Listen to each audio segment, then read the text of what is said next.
Assalamualaikum warahmatullahi wabarakatuh. Hello guys, how are you today?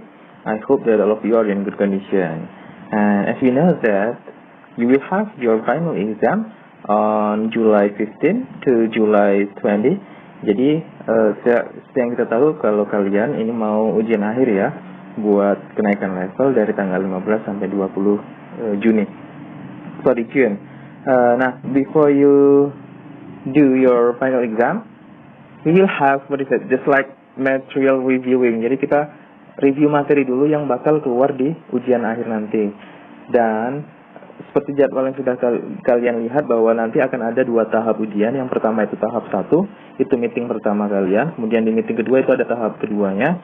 Nah, untuk di tahap 1 ini ada 3 skill yang akan diujikan, yaitu grammar, and then vocabulary and reading. Nah, dari 3 skill ini ada 10 materi, ada 10 materi yang akan masuk. Dari grammar sendiri ada 4, yaitu simple past tense, and then simple present tense, present continuous, and then jumble word, sentence, or paragraph. And then vocabulary, ini ada 4 materi, yaitu notice, sign, warning, and historical places. And then di soal reading nanti akan ada teks berjenis procedure text, and then report text. Nah, today in this video we will discuss it one by one. Jadi video ini bakal ada review materi dari 10 materi yang akan keluar di ujian akhir tahap 1, yaitu meeting pertama. Okay. First, past simple. As you know that there are 2 kinds of simple past tense. The first one is nominal, and then the second one is verbal. Yang nominal kita menggunakan to be. Simple past tense itu to be-nya adalah was, were. Was itu digunakan untuk I, she, he, it. Kemudian were digunakan untuk you, they, we. Contoh di sini ada subject was, atau bisa kita menggunakan adjective untuk belakangnya noun ataupun adverb. Di sini contohnya they were friends. Kemudian untuk negatif kita tinggal tambah not saja setelah to be. Ada subject was not or were not, and then ada adjective dan lain sebagainya. Untuk contohnya sendiri ada they weren't friends. Kemudian untuk yang interrogatif, nominal, itu ada diawali was or were, and then subject, atau kemudian ditambah adjective atau noun. Di sini, ini ini ada kesalahan dikit, ini seharusnya were they friends. Nah, apakah mereka teman? Itu untuk yang nominal. Untuk yang verbal sendiri, kita fokus untuk yang positif, ini menggunakan kata kerja kedua. Bisa ditambah ed, atau untuk yang tidak beraturan bisa, contohnya adalah it, ate, eaten. Jadi ingat, untuk positive simple past tense itu menggunakan kata kerja kedua. Untuk yang negatifnya dan interrogatif kita menggunakan kata kerja 1. Untuk yang negatif subject plus did not plus verb 1.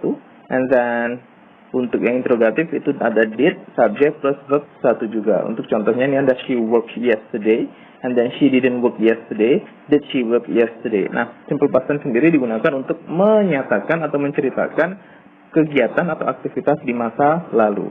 Nah, silakan kalian pelajari lebih lanjut lagi tentang simple past tense.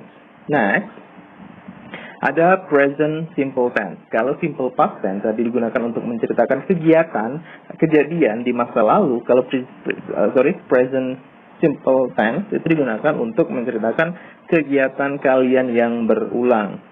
Ada 2 jenis juga simple present tense. Yang pertama adalah nominal, yang kedua adalah verbal. Nominal sendiri sama dengan simple past tense menggunakan to be, yang membedakan hanyalah to be-nya. Kalau simple past tense tadi to be-nya was, were, kalau di present simple kita to be-nya adalah am, is, or. Am digunakan untuk subjek I, is digunakan untuk subjek she, he, it, kemudian or digunakan untuk subjek you, they, we. Untuk positifnya, ini ada subject plus to be plus predicate, bisa adjective, bisa noun. Untuk negatif tinggal tambah not saja di sini. Kemudian untuk interrogatif tinggal kita letakkan to be-nya itu di awal kalimat. Ada am, is, are, subject, predicate. Contohnya di sini adalah I am student. Di sini I'm not student. Di sini am I student. Itu yang nominal. Sekarang kita pindah ke verbal. Kalau di simple past tense tadi kita positif menggunakan kata kerja kedua. Untuk di simple present tense kita menggunakan kata kerja pertama. Untuk subjek I, you, they, we, rumusnya adalah subject plus verb. Ketika subjeknya adalah she, he, it, rumusnya adalah subject plus verb plus s or es, seperti yang sudah pernah kita pelajari sebelumnya. Untuk negatifnya kita menggunakan don't or doesn't. Don't ini digunakan untuk subjek I, you, they, we. Doesn't digunakan untuk subjek she, he, it. Kemudian verb 1 tanpa ses. Kemudian ada do dan does untuk interrogatifnya, plus subject plus verb plus object. Jadi ingat bahwa ada am, is, are untuk nominal, kemudian ada verb 1 atau verb 1 plus s or es. Itu simple present tense digunakan untuk menyatakan kegiatan yang berulang. Good. Next, ada present continuous tense. Kalau simple past tense tadi kegiatan di masa lalu, present simple tense kegiatan yang berulang. Present continuous tense adalah tense yang digunakan untuk menyatakan atau mengungkapkan kegiatan yang sedang berlangsung ketika kalimat tersebut diucapkan. Jadi ketika Sir bilang I am eating, berarti saat itulah Sir sedang makan. Nah, untuk rumusnya sendiri adalah subject plus to be plus verb ing. Itu yang paling menonjol dari present continuous tense adalah penggunaan to be plus verb ing. To be-nya sendiri untuk present adalah am, is, are, kemudian ditambah verb ing. Contoh di sini adalah he is playing. Nah, ketika kalimat ini diucapkan, maka dia laki-laki itu sedang bermain. Oke. Kemudian untuk yang negatif kita tinggal tambah not saja di belakang to be. Subject am, is, are plus not plus verb ing. He isn't playing. Berarti dia tidak sedang bermain. Next, untuk interrogatifnya itu tinggal kita letakkan am, is, are-nya di depan, kemudian subject plus verb ing. Is he playing? Apakah dia sedang bermain? Nah, jadi itu untuk present continuous tense. Itu harus kalian ingat. Ketika ada continuous berarti yang paling menonjol di situ adalah penggunaan to be plus verb ing. Oke, ada 3 tenses yang bakal keluar di soal grammar nanti. Nah, selain 3 tenses tadi di soal grammar nanti juga akan muncul soal tentang jumble word, jumble sentence, and then jumble paragraph. Nah, kita akan hanya fokus ke jumble sentence. Jadi di situ di soal nanti bakal ada beberapa kata yang akan disusun secara acak. Nah, tugas kalian itu adalah menyusun menjadi sebuah kalimat yang bagus. Atau ada beberapa kalimat yang diacak, kemudian kalian akan menyusunnya menjadi sebuah cerita yang bagus.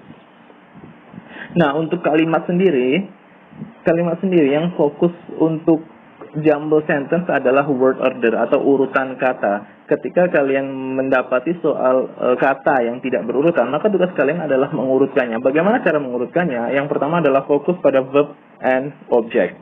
The most common order of words in sentences is as follows. Jadi yang paling dan pasti di kalimat bahasa Inggris adalah subject, kemudian verb dan objek. Jadi ketika kalian mendapati ada kata yang acak, kalian cari dulu subjeknya yang mana, si pelaku, kemudian kata kerjanya, kegiatannya, kemudian korbannya. Oke? Jadi kalimat dalam bahasa Inggris itu pasti subjek, verb, dan objek. Nah, kalau sudah ada 3 ini, kemudian bagaimana jika ada kata keterangan waktu dan kata keterangan tempat? Place and time. In English, the place is usually mentioned before the time. Nah, itu yang harus kalian ingat. Ketika ada misalnya ada to school and then every day, maka yang harus kalian letakkan pertama adalah place-nya. Karena place ini memang biasanya datang sebelum waktu. Contoh di sini, I go to supermarket every Saturday. Oke? Jadi ingat, place itu biasanya datang sebelum time. Jadi bukan I go every Saturday to the supermarket, no. Tapi tempat dulu baru waktu. Jadi ketika nanti di soal tersebut ada kata keterangan tempat dan kata keterangan waktu, maka letakkanlah kata keterangan tempat sebelum kata keterangan waktu. Good. Nah, kemudian ada lagi namanya adverb of frequency. Adverb of frequency sendiri contohnya adalah always, never, sometimes, often, rarely, dan lain sebagainya. Generally go before the verb. Nah, ketika itu kalimat verbal, maka letaknya adalah sebelum kata kerja. Contoh, Susan often goes shopping. Nah, bukan Susan goes often shopping. No. Tapi ketika itu bukan kata kerja, itu to be, maka dia harus di setelah to be. Contoh, she is rarely late atau she is always beautiful. Nah, itu untuk adverb of frequency. Ketika kata kerja dia sebelum kata kerja, ketika to be dia harus sesudah to be. Next. Nah, jadi ada 4 tadi guys untuk materi yang keluar di grammar. Ada simple past tense, simple present tense, present continuous, kemudian ada jumble words, jumble sentence, and jumble paragraphs. Next, yang kedua tentang vocabulary, kalian harus banyak-banyak kosakata. Yang pertama adalah tentang notice, caution, and warning. Nah, sebelum kita lihat ada contoh-contoh notice, caution, warning, kalian harus tahu dulu nih pengertian dari notice, caution, and warning. Tingkatannya adalah seperti ini dari bawah, kemudian naik, dan kemudian yang paling atas. Notice itu adalah ketika ada tanda yang ketika ada orang melanggar tanda tersebut, itu tidak akan menimbulkan cedera. Notice, contoh, jangan buang sampah sembarangan. Nah, ketika ada orang yang membuang sampah sembarangan, maka tidak akan ada orang yang cedera. Itu yang disebut dengan notice. Kemudian next ada caution, ini tingkatan yang kedua, itu adalah ketika peraturan tersebut ada yang melanggar, maka akan menimbulkan cedera ringan, hanya cedera ringan. Kemudian yang warning adalah ketika orang melanggar tanda tersebut, maka akan menimbulkan cedera yang berat, cedera yang parah, ataupun bahkan kematian. Jadi itu perbedaan antara notice, caution, warning. Jadi silakan kalian cari gambar-gambar tentang notice, caution, and warning in the internet because they will be examined in your final exam. Karena mereka akan nanti akan muncul di soal ujian kalian. Jadi sekarang kalian cari banyak sekali kosakata tentang notice, caution, warning. Next, nah kita sudah belajar nih historical places. Ada beberapa tempat bersejarah di belahan dunia. Yang pertama kalau dari Indonesia di sini ada National Monument, and then Temple, and then Borobudur Temple, and then Ampera Bridge, and then Raja Ampat, Komodo Island, Great Wall of China, Eiffel Tower, and then Pisa Tower, Colosseum, Stonehenge, and then Big Ben, and then Taj Mahal, ada Machu Picchu. Jadi ada beberapa tempat bersejarah. Mungkin 15 ini yang akan muncul di soal ujian nanti, atau bisa tempat bersejarah lain. Jadi kalian harus banyak-banyak tahu tentang tempat bersejarah di dunia. Next. Nah, untuk soal reading sendiri, nanti di meeting pertama kalian akan menemukan soal reading. Ada 2 jenis teks yang akan muncul di soal reading. Yang pertama adalah procedure text. Nanti akan ada teks tentang prosedur, kemudian akan ada soalnya. Prosedur teks sendiri adalah to tell how to make something through a sequence of action or steps. Jadi menceritakan bagaimana cara membuat sesuatu melalui urutan cara atau langkah-langkah. General structure-nya sendiri ada aim or goal, tujuan, itu adalah judulnya. Kemudian materials needed, itu adalah bahan-bahannya. Kemudian steps, ada 3 general structure dari procedure text. Ada aim, goal, kemudian materials needed, and then steps. Nah, selain ada procedure text, ada juga tentang text report. Report text adalah saudara kembar dari descriptive text. Report text ini adalah saudara kembarnya. Karena apa? Karena fungsinya adalah to describe the way things are. Jadi menjelaskan atau menggambarkan bagaimana sesuatu itu secara apa adanya.